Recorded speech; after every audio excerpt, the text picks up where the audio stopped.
اعوذ باللہ السمیع العلیم العظیم الحفیظ بوجہ الکریم وسلطانہ القدیم من الرجس الخبیث المخبث الشیطان اللعین الرجیم وقبیلہ ونفخہ ونفسہ وہمزہ بسم اللہ الرحمن الرحیم۔ تمام نبیوں کے سردار حضرت محمد صلی اللہ علیہ وآلہ وسلم اور تمام مذاہب کے سردار دین اسلام کے پیروکاروں، سلام علیکم۔ آج کی گفتگو ہماری حضرت بشر بن حارث بن عبد الرحمن الحافی رحمۃ اللہ علیہ پر ہے۔ بشر ان کا نام، حارث ان کے والد گرامی اور ان کے والد گرامی کا نام عبد الرحمن۔ پہلے گفتگو شروع کرنے سے پہلے میں ایک بات بتا دوں۔ بہت عرصہ پہلے، کوئی 18-19 سال قبل، تقریر کرتے ہوئے میں نے ایک جملہ کہا تھا۔ میں نے کہا تھا کہ یہ اولیاء کرام اور انبیاء کرام یہ اپنے دور کے بہترین سائنٹسٹ ہوتے ہیں، اور جو کام یہ کرتے ہیں سائنسدانوں سے یہ سینکڑوں سال پہلے وہ کام کر دیتے ہیں، اور ان کا کام بغیر آلات کے ہوتا ہے۔ یہ جملہ میں نے کہا تھا، اور یہ جملہ کچھ تھوڑا سا ثابت کروں گا اور کرتا رہتا ہوں۔ اور ایک اور بات، اولیاء کرام کی جب زندگی پڑھتا ہوں اور میں نے کیوں شروع کیا ہے ان کو، وجہ اس کی یہ ہے، انسان آج کے دور کے اندر بہت سے جرائم میں مبتلا ہے، بہت سے جرم کرتا ہے، لیکن اگر اس کا دین کے ساتھ تھوڑا سا بھی رابطہ ہے تو اس کا من چاہتا ہے، ایک دور، ایک لائف میں ایسا وقت آتا ہے کہ وہ اس جرم سے نکلنا چاہتا ہے۔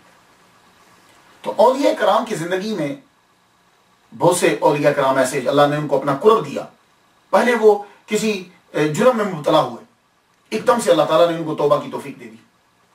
تو جب توبہ کی توفیق دی تو انہوں نے بھی اتنا تقوی اختیار کیا کہ اللہ تعالیٰ نے اپنا قرب عطا فرما دیا۔ ما یزال عبدی یتقرب الی بالنوافل۔ آج کے دور کے اندر ایک جرم، بڑا جرم، شراب پینا، یہ عام ہے۔ اس کی بہت سی وجوہات ہوتی ہیں، لیکن ہمیں اسے ڈسکس نہیں کرنا۔ تو اگر کسی آدمی کا من کرے کسی دور میں، انگلینڈ کے اندر، امریکہ کے اندر، یورپ کے اندر، جب ہم جوانی میں آتے ہیں تو شراب عام ملتی ہے، تو آدمی اس کے اندر مبتلا ہو جاتا ہے۔ ایک دم اسے خیال آیا، یار شراب تو حرام ہے، لیکن میں اتنے سال جرم کرتا رہا ہوں، کیا میری توبہ ہو سکتی ہے؟ تو آج کا ہمارا ٹاپک جو ہے ان سب کے لیے، یورپ میں لوگ بس رہے ہیں، انگلینڈ میں ہیں یا امریکہ میں میری تقریر کو سنتے ہیں، تو دیکھیے اگر کسی دن یہ جرم سرزد ہوا ہے تو اگر صدق دل سے توبہ کر لی جائے تو اللہ تعالیٰ جو ہے وہ معاف فرماتا ہے۔ تو آج کا ہمارا ٹاپک، اور جو ولی اللہ ہیں ان کے اندر جو یہ شروع میں کرتے تھے وہ شراب پینا ہے۔ آدمی مبتلا ہو جاتا ہے تو شراب پیتے، اور اتنی پیتے کہ اس میں ٹن رہتے، سارا دن جو ہے وہ شراب پیتے رہتے۔ گفتگو شروع کرنے سے پہلے میں نام کے اوپر تھوڑی سی گفتگو کر لوں تاکہ آپ کو معلوم ہو جائے کہ ان کو بشر کہتے ہیں۔ میں ایک دفعہ تقریر کرنے کے بعد ہٹا تو ایک صاحب تشریف لائے، کہنے لگے یہ بشر نہیں، یہ بشر ہے۔ میں نے کہا نہیں، بشر نہیں، یہ بشر ہی ہے۔ بہت بڑے بڑے علماء کرام کے منہ سے میں نے بشر ہی سنا ہے۔ میرے والد گرامی طالب حسین شاہ رحمۃ اللہ علیہ، ان کے منہ سے بھی میں نے بشر ہی سنا ہے۔ تو اس کے علاوہ ڈکشنری میں جب میں دیکھتا ہوں تو بھی یہ بشر ہی ہے۔ البشر اور البشر، بشر کہتے ہیں چہرے کی رونق کو بشر کہتے ہیں، جوائے کو بھی بشر کہتے ہیں، اور البشر یہ انسان کا نام ہے، اور ابو البشر ہمارے ابا آدم علیہ السلام جو ہیں، جن کی ہم سب اولاد ہیں، تو بشر ہی ان کا نام ہے، یہ یاد رکھیے گا۔ بشر، رونق، جوائے، خوشی۔ یہ معمول ان کا یہ تھا، صبح اٹھتے میکدے میں چلے جاتے اور شراب چلتی۔ اس عمل سے لگتا ہے کہ امیر ہوں گے۔ آپ مصر کے شہر مرو میں پیدا ہوئے، تو اگر یہ روزانہ شراب پینے جا رہے ہیں تو پھر بڑے لینڈ لارڈ ہوں گے، امیر ہوں گے، امیر فیملی سے تعلق رکھتے ہوں گے، غریب سے نہیں۔ کیوں کہ غریب آدمی یہ شوق پورا نہیں کر سکتا، چاہے پرانا دور ہو یا یہ دور۔ اور پھر ہما وقت بار کے اندر بیٹھے رہنا، اور میں قدے میں بیٹھے رہنا یہ غریب آدمی کے بس کی بات نہیں ہے. تو میں قدے کے اندر چلتے, اور پھر میں قدے میں تنہا نہیں, آپ کے دوست احباب بھی آپ کے ساتھ ہوتے, تو معلوم ہوا کہ بڑے امیر ہیں, کوئی غریب نہیں ہے. لیکن مورخ یہ لکھتے ہیں کہ نشے میں دھت رہتے تھے. میں نے کہا یار کیا مدہوشی ہے کہ ہوش والوں سے بڑھ کے بھی ہوش ہے. صبح صبح چلتے ہیں. یہ واقعہ آپ نے سنا ہوگا, لیکن ریمائنڈ کروا دیں, ہو سکتا ہے کہ کسی نئے سننے والے کے ذہن میں کلک کر جائے. جا رہے ہیں, جا کہاں رہے ہیں؟ میں قدے کی طرف جا رہے ہیں. تو اللہ تعالیٰ نے ان کے لیے بخشش کا سبب بنا دیا. دوزخ کے دروازے بند کرنے ہیں اور جنت کا دروازہ کھولنا ہے. کیا جو ہی ایک دم رستے سے جاتے ہوئے ایک دم نظر پڑی کہ بسم اللہ الرحمن الرحیم لکھا ہوا ہے. نیچے جھکے, بسم اللہ الرحمن الرحیم کو اٹھا لیا, اٹھا کے جھاڑا. جھاڑنے کے بعد جیب سے عطر کی شیشی نکالی. نشئی آدمی جو نشے میں ہیں, یہ زیادہ تر خوشبو کا استعمال بہت ہوتا ہے ان کے یہاں, تاکہ وہ جو نشے کی بدبو ہے وہ ہٹ جائے. یہ یاد رکھیے گا, اس بدبو کو مارنے کے لیے خوشبو ضرور رکھیں. عطر نکالا, اسے جھاڑا, جھاڑنے کے بعد اللہ کے نام پہ عطر لگا دیا, خوشبو لگائی, اور کہا اے میرے اللہ تو بلند ہے, تیرا نام نیچے نہیں گرنا چاہیے, بلند رہنا چاہیے. نام کو اٹھا کے بلندی پہ رکھ دیا. بلندی پہ رکھنا تھا, ادھر نام کو اٹھایا, رب نے ادھر سے بلند کر دیا. وقت کے بزرگ کو اللہ تعالیٰ کی طرف سے آرڈر ہوتا ہے کہ جاؤ, اس نے ہمارے نام کی تعظیم کی ہے, اسے جا کے خبر سنا دو, ہم نے تجھے معزز کر دیا. تم نے ہمارے نام کو صاف کیا, جاؤ ہم نے تیرے دل کو اور روح کو صاف کر دیا. وہ بزرگ وہاں سے چلے, اور یہ میں قدے میں ٹن ہے, میں قدے میں پڑے ہوئے ہیں, شراب کے نشے میں دھوتے ہیں. وہ بزرگ چلتے ہیں. ایک صاحب کہنے لگے کہ یہ جو بزرگ ہیں یہ حسن بصری رحمت اللہ علیہ تھے, لیکن میں نے یہ جو کتاب میں پڑھا ہے حسن بصری رحمت اللہ علیہ نہیں ہو سکتے. کیوں؟ اس لیے کہ حسن بصری رحمت اللہ علیہ جو ہیں ان کا 110 میں انتقال ہو گیا, وصال ہو گیا تھا 110 میں, اور حضرت بشر حافی رحمت اللہ علیہ 150 میں پیدا ہوئے ہیں. تو جب ان کا 110 میں وصال ہو چکا ہے اور یہ 150 میں پیدا ہو رہے ہیں, تو آپ دیکھ لیجئے 10 اور یہ 50 میں پیدا ہو, یعنی 40 سال بعد, 40 اور 10 50 ہوں گے نا. تو حسن بصری رحمت اللہ علیہ کی ملاقات ہی نہیں ہے. اس لیے بزرگ کون ہیں؟ میں نے پڑھا خواجہ فرید الدین عطار رحمت اللہ علیہ کو, شیخ فرید الدین عطار, انہوں نے بھی بیان نہیں کیا, نام نہیں لیا, لیکن یہ محسوس ہوتا ہے کہ وہ بزرگ جو ہیں وہ اپنے دور کے کوئی مشہور آدمی تھے. وجہ یہ ہے کہ جب وہ بزرگ میں قدے کے دروازے پہ آئے تو سب لوگ ڈر گئے. ان کا ڈرنا یہ بتلا رہا ہے کہ یہ بزرگ کوئی مشہور ہیں. تو دروازے پہ کھڑے ہو کے انہوں نے کہا کہ بشر حافی اندر ہے, بشر ہے اندر. کہنے لگے کیوں؟ کہا اس کے لیے ایک پیغام ہے. یہ جملہ کہنا تھا تو ساتھیوں نے یہ سمجھا کہ شاید گورنمنٹ کی طرف سے پیغام آ گیا کہ اس کو گرفتار کر کے لیا, یا کوئی اور پیغام آیا. وہ جلدی سے اندر گئے, جا کے بشر رحمت اللہ علیہ سے کہنے لگے اٹھو, ہوش میں آؤ, تمہارے لیے کوئی پیغام آیا ہے. آپ ایک دم سے اٹھے. آپ نے یہ سمجھا کہ شاید پیغام جو آیا گورنمنٹ کی طرف سے آ گیا. تیزی کے ساتھ بھاگے, اور جب تیزی سے نکلے تو اپنا جوتا بھی آپ نے نہیں پہنا, کیونکہ آپ تیزی کے ساتھ نکلے ہیں.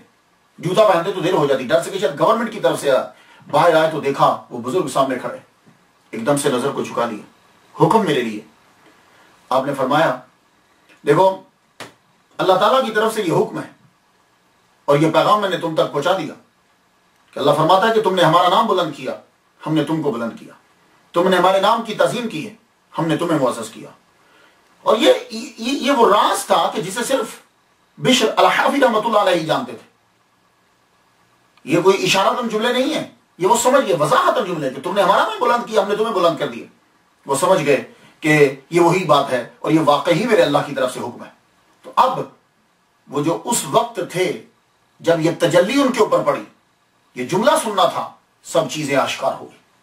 وہ تجلی جو پڑی تو اس وقت انہوں نے اپنے نالین, اپنے جوتے نہیں پہنے ہوئے تھے. جب نہیں پہنے تھے جوتے تو پھر اس کے بعد پلٹ کر واپس جوتا پہننے نہیں گئے. پھر میں کہتے کہ واپس وہ جوتا لینے نہیں گئے. تو ساری زندگی پھر جوتا پہنا ہی نہیں ہے. کیوں؟ کہنے لگے کہ جب تجلی پڑی تھی تو تب جوتا نہیں تھا، اور اس کے بعد پھر تجلی پڑھنا کبھی ختم ہی نہیں ہوئی، اس لیے انہوں نے کبھی پھر جوتا ہی نہیں پہنا۔ اللہ اکبر جل شانہ۔ اور یہاں ایک جملہ عرض کرتا جو اپنے سننے والوں کے لیے، یہ بات تو عام تھی، آپ بھی پڑھ سکتے تھے، لیکن یہاں یہ عرض کر جاؤں کہ ان کو ادب کی وجہ سے اللہ تعالیٰ نے بہت بڑا مرتبہ عطا کر دیا، ادب کی وجہ سے۔ اور آج ہمارا حال کیا ہے؟ انہوں نے آیت من آیت القرآن، قرآن کی آیات میں سے ایک آیت بسم اللہ الرحمن الرحیم کا ادب کیا کہ اس کو صاف کر کے بلندی پہ رکھ دیا، تو اللہ تعالیٰ نے ان کو بلند کر دیا۔ اور آج کیا حال ہو رہا ہے؟ ہم لوگ اس قرآن مجید کی عزت نہیں کرتے، تعظیم نہیں کرتے۔ پرانے لوگ کرتے تھے تعظیم، لیکن اب نہیں ہوتی۔ جو جو زمانہ گزرتا ہے تعظیم ختم ہوتی جا رہی ہے۔ قرآن مجید ٹانگوں کے بیچ میں رکھا جاتا ہے، قرآن مجید سر کے نیچے تکیہ بنا کے رکھا جاتا ہے۔ اسے چھوڑیے، میں جب حج کرنے کے لیے گیا، میں نے ایک صاحب کو دیکھا، وہ نماز پڑھنے کے لیے شروع ہوئے تو انہوں نے اپنے جو جوتے پہلے ہاتھ میں پکڑے ہوئے تھے وہ تھیلے میں ڈال دیے۔ تھیلے میں جب ڈالے تو جب نماز پڑھ چکے تو پھر اسی تھیلے میں سے قرآن مجید نکالا۔ حیران ہو گیا، کام گیا۔ تو ہمارے ہاں اب یہ ادب نہیں رہا، جبکہ ہمیں یہ سکھایا گیا ہے کہ قرآن مجید کا ادب کرو۔ سلطنت عثمانیہ نام تو سنا ہوگا آپ نے، آٹمن امپائر کا جو بانی تھا، اس کو صرف سلطنت پوری دنیا میں اسی لیے ملی تھی کہ اس نے قرآن مجید کا ادب کیا تھا۔ وہ کیا ادب تھا کہ وہ بالکل غریب آدمی، ایک دفعہ کسی گاؤں سے گزرا، لوگوں نے نہیں ٹھہرایا، مسجد کے اندر ٹھہرا، لیکن وہ مسجد میں جب گئے تو دیکھا کہ کسی نے قرآن مجید جو ہے وہ اوپر لٹکایا ہوا ہے، تو ساری رات اس قرآن مجید کے ادب میں کھڑے رہے، یوں دیکھتے رہے۔ صبح کے وقت نیند نہیں لی۔ جب وہاں سے جا رہے تھے تو آگے سے ایک بزرگ آتے ہوئے ملے، کہنے لگے جاؤ، تو نے قرآن مجید کا احترام کیا ہے، ساری رات اس کے احترام میں کھڑا رہا ہے، رب تعالیٰ نے تجھے نواز دیا۔ تو قرآن مجید کا جب تک احترام رہا ہے، قرآن مجید کو تو دیکھنا بھی عبادت ہے۔ عالم دین کے چہرے کو، ماں باپ کے چہرے کو، زمزم کے اندر، اور قرآن مجید کو دیکھنا۔ اور ہمارے ہاں قرآن مجید کو ہاتھ نہیں لگا سکتے، بے وضو ہاتھ نہیں لگا سکتے۔ یہ ادب ہے، یہ ادب ہے۔ اگر آپ کا وضو نہیں ہے تو آپ قرآن مجید کو ہاتھ نہیں لگا سکتے۔ اسی لیے امریکہ کے اندر جب بھی کبھی کوئی غیر مسلم آتا ہے ہمارے پاس، ابھی اس نے اسلام قبول نہیں کیا، وہ پڑھنا چاہتا ہے، تو ہم اس کو قرآن مجید عربک ٹیکسٹ کا نہیں دیتے، ہم اس کو انگلش کا دیتے ہیں۔ اس کو سمجھاتے ہیں پھر کہ دیکھو یہ عربک جو ہے اس کو تم ہاتھ نہیں لگا سکتے۔ یہ ادب ہے۔ کیوں؟ اس لیے کہ تم بے وضو اور پاک نہیں ہو، تو قرآن مجید کو ہاتھ جو لگائے گا وہ پاک ہوگا۔ تو جب تک یہ ادب رہے گا اس وقت تک تجلیات پڑتی رہیں گی۔ ہم نے ادب کو ختم کر دیا، اور اب ہمارا حال دیکھ لیجئے۔ ادب تو یہاں تک تھا، حضرت ابو ہریرہ کہا کرتے تھے، دیکھو اپنے باپ کے آگے مت چلنا، اپنے باپ کے آگے مت چلنا، استاد کے سامنے نہ بولنا، سر کو جھکا کے رکھنا، ماں باپ کے آگے سر کو جھکا کے رکھنا۔ تو یہ سارے ادب تھے، اب ہم نے جو چھوڑ دیے۔ تو حضرت بشر الحافی رحمۃ اللہ علیہ ننگے پاؤں چلتے رہے۔ بڑے لوگ اعتراض کرتے ہیں کہ یہ کیا ولایت ہے، ننگے پاؤں چلنا کہاں کی خوبی ہے۔ اور آج میں امریکہ میں جب آ کر میں نے ریسرچ کی تو مجھے معلوم ہوا کہ ننگے پاؤں چلنے کے اتنے فوائد ہیں کہ اگر لوگوں کو پتہ چل جائے تو جوتے اتار کے چلنا شروع کر دیں۔ میں نے یہاں آ کے پھر ریسرچ کی تو آج کل جو ڈاکٹر ہیں لوگوں کو ننگے پاؤں چلنے کی تلقین کرتے ہیں۔ اب ننگے پاؤں چلنا دو طرح کا ہے، دو طرح کا، بلکہ اس کو تین طرح کا بول دیجئے۔ ایک تو یہ ہے کہ غربت کی وجہ سے ننگے چلنا، جیسا کہ افریقہ میں کیپ ٹاؤن میں قانون تھا کہ سلیو جو ہیں، غلام جتنے ہیں وہ ننگے پاؤں چلے۔ برازیل کے اندر غلام ننگے پاؤں چلے۔ زمبابوے میں قیدیوں کے لیے یہ لا ہے کہ وہ ننگے پاؤں چلے۔ مصری ننگے پاؤں چلتے تھے، ہندوؤں میں اور یونانی لوگ بھی ننگے پاؤں چلتے۔ الیگزینڈر کی زیادہ تر جو فوج تھی وہ ننگے پاؤں تھی۔ اب یہ ان ساری چیزوں میں، اور غلاموں کے لیے ہر دور کے اندر تقریباً یہ تھا کہ ننگے پاؤں چلے، لیکن اس کے اندر ایک چیز کامن ہے، وہ غربت۔ اور کچھ لوگ جو ہیں وہ مذہبی طور پر ننگے چلتے ہیں، مذہبی طور، مذہب کئی مذاہب میں، جیسے دیکھیے تھائی لینڈ کا ایک بودھسٹ ہے ماسٹر جنشن، یہ روزانہ 20 کلومیٹر جو ہے وہ پیدل چلتا ہے۔ پیدل سوئنگ یعنی جوتا نہیں پہنتا، ننگے پاؤں چلتا۔ کیوں؟ کہتا ہے کہ میں ننگے پاؤں اس لیے چلتا ہوں کہ مہاتما بدھ کی تعلیم، بڈھا کی جو تعلیم ہے اس کی جانب لوگوں کی توجہ ہو جائے۔ تو یہ مذہب۔ اس کے علاوہ عیسائیت کے اندر بھی موجود ہے پیدل چلنا، میں پیدل بول رہا ہوں بار بار، اس سے مراد ننگے پاؤں چلنا ہے۔ ایکسڈس بک کا نام ہے، چیپٹر 3، سائن نمبر 5۔ موسیٰ علیہ السلام سے کہا کہ تم اپنے جوتے اتارو، یہ ایکسڈس میں ہے۔ اور اسی طرح آپ قرآن مجید میں پڑھیے، موسیٰ علیہ السلام جب کوہ طور پر آئے تو رب تعالیٰ نے کہا فَخْلَعْ نَعْلَيْكَ إِنَّكَ بِالْوَادِ الْمُقَدَّسِ طُوًى، ننگے پاؤں ہو جاؤ، نالین اتار دو کیونکہ تم وادی مقدس میں ہو۔ تو یہ وادی مقدس میں جب آئے تھے تو یہاں کیا ہونا تھا؟ کیا ہونا تھا؟ یہاں رب کی تجلی پڑھنا تھی۔ تو جب تجلی پڑھ رہی ہو تو ننگے پاؤں ہو جاؤ۔ تو بشر الحافی رحمۃ اللہ علیہ نے کچھ غلط نہیں کیا، وہ تو ہم وقت تجلی میں رہتے تھے، جوتے کہاں پہنتے؟ تو موسیٰ علیہ السلام سے یہ کہا گیا کہ نالین اتار دو کیونکہ اب تجلی پڑھنے والی ہے۔ اسی طرح ہم دیکھتے ہیں مسجد میں جب جائیں تو تجلی کی جگہ ہے، نالین جوتے اتار دیتے ہیں لوگ۔ کعبہ میں جب جاتے ہیں جوتے اتار دیتے ہیں لوگ، تجلی پڑتی ہے، وہاں تجلی پڑ رہی۔ دربار پہ جب جاتے ہیں جوتے اتار دیتے ہیں، ننگے پاؤں چلتے ہیں، تجلی پڑھنے والے۔ اسی طرح بابا فرید الدین گنج شکر رحمۃ اللہ علیہ جب تشریف لایا کرتے تھے داتا گنج بخش ہجویری رحمۃ اللہ علیہ کے دربار پر تو نالین اتار دیتے تھے، جوتے اتار دیتے تھے۔ کیوں؟ کہتے تھے تجلی پڑ رہی، اور کمر بھی نہیں کیا کرتے تھے، نالین اتار دیتے تھے۔ تو یہ ننگے پاؤں چلنا مذہب میں بھی ہے۔ اور اسی طرح میں آپ کو ایک اور حدیث سناتا جاؤں، ابن ابی یعلا نے اسے بیان کیا۔ محمد صلی اللہ علیہ وآلہ وسلم نے فرمایا کیا تمہیں اس بندہ کے متعلق نہ بتاؤں جو بہت کم وزن کے ساتھ اللہ کے سامنے حاضر ہوگا؟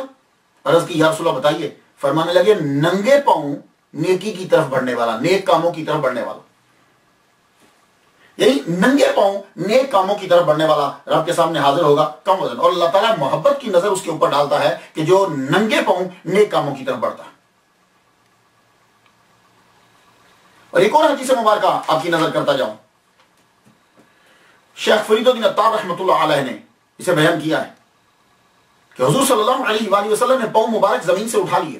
کب؟ جب حضرت سالبہ رضی اللہ تعالیٰ عنہ کے جنازہ میں جا رہے ہیں تو حضور صلی اللہ علیہ وسلم پورا پاؤں زمین پہ نہیں رکھ رہے، پورا پاؤں مبارک، آپ یوں اپنے انگوٹھے کے بل جو ہے وہ چل رہے۔ عرض کی یا رسول اللہ پورا پاؤں زمین پہ کیوں نہیں رکھ رہے؟ فرمانے لگے میں نہیں چاہتا کہ ملائکہ کے پروں پر میرا قدم آ جائے۔ اللہ اکبر جل شانہ، کیونکہ حضور کو تو نظر آ رہے تھے نا، جب نظر آ رہے ہوں تو پھر طریقہ اور ہے۔ تو جہاں تجلی پڑ رہی ہوتی ہے تو وہاں ننگے پاؤں چلتے۔ تو حضرت بشر الحافی رحمۃ اللہ علیہ آپ کو ہر وقت تجلی نظر آتی تھی۔ یہی وجہ ہے کہ آپ مکہ مدینہ جاتے ہوئے، جب آپ مکہ مدینہ جاتے تھے تو مکہ مدینہ کی جو حدود ہے نا جسے حرم کہتے ہیں، اس حدود کے اندر رفع حاجت نہیں کرتے کے لیے نہیں جاتے تھے، اس سے حد کو کراس کر کے جاتے تھے۔ زمین پہ جب آپ وضو فرماتے تو پانی نیچے نہیں گرنے دیتے تھے اس حد کے اندر۔ کیوں؟ فرماتے تھے کہ یہ پانی جو ہے میرے وضو کی اذان کے ساتھ ٹچ ہو کر جب زمین پہ جا رہا ہے تو یہ تو آپ مسئلہ سب لوگ جانتے ہو کہ یہ اب میرے گناہوں کو لے کے جا رہا ہے، تو اس لیے میں نبی کی اس زمین پر یہ پانی نہیں گرنے دوں گا۔ اور اولیاء کرام کا ایک گروہ بھی ہے، وہ اولیاء کرام کا جو گروہ ہے وہ ڈھیلے سے استنجا نہیں کرتے، استنجا ڈھیلے سے نہیں کرتے، وہ زمین پر تھوکتے بھی نہیں۔ کیوں؟ وہ کہتے ہیں کہ اللہ تعالیٰ، یہ زمین کو اللہ تعالیٰ نے فرش بنایا ہے اور یہ شاہی فرش ہے، اور اس شاہی فرش کے اوپر جوتوں کے ساتھ چلنا اور شاہی فرش کے اوپر تھوکنا جو ہے یہ منع ہے۔ یہ ان کا طریقہ ہے۔ تو مذہباً یہ ہوا۔ اب اس پہ لوگ بہت سے اعتراضات کر سکتے ہیں، جی پھر فلاں چیز، میں اعتراضات میں نہیں پڑتا۔ عشق والوں کے لیے گفتگو کی ہے تو حضرت بشر الحافی رحمۃ اللہ علیہ بھی اسی گروہ سے، آپ کا ایک اپنا موقف ہے۔ اللہ اکبر جل شانہ۔ بشر الحافی رحمۃ اللہ علیہ 40 سال بغداد میں رہے ہیں، پھر آپ نے نالین نہیں پہنے، جوتے نہیں پہنے، اور جس گلی سے گزرتے تھے روزانہ، کیونکہ آپ اولیاء سے فیض لینے کے لیے، کسی کو فیض دینے کے لیے آپ کے گھر سے جو گلی نکلتی تھی، جتنا سفر کرتے تھے آپ، اس پوری گلی کے اندر جانور جو گزرتا تھا گوبر نہیں کرتا تھا۔ ایک مرتبہ ایک ولی کامل نے، ایک بزرگ نے کہا کہ لگتا ہے کہ آج بشر حافی رحمۃ اللہ علیہ کا انتقال ہو گیا، وصال ہو گیا۔ کہ لگے آپ کو کیسے پتا چلا؟ کہا اس گلی کے اندر میں نے 40 سال تک کسی جانور کو گوبر کرتے ہوئے نہیں دیکھا، آج ایک گائے کو میں نے گوبر کرتے ہوئے دیکھا، اس سے معلوم پڑا کہ آپ کا وصال ہو گیا۔ اللہ اکبر جل شانہ۔ بشر الحافی رحمۃ اللہ علیہ کا اگر ننگے پاؤں چلنا کسی کی سمجھ میں نہیں آتا تو اب میں تیسرا ڈاکٹر، سائنس، میڈیکل کے حوالے سے گفتگو کرنا چاہتا ہوں۔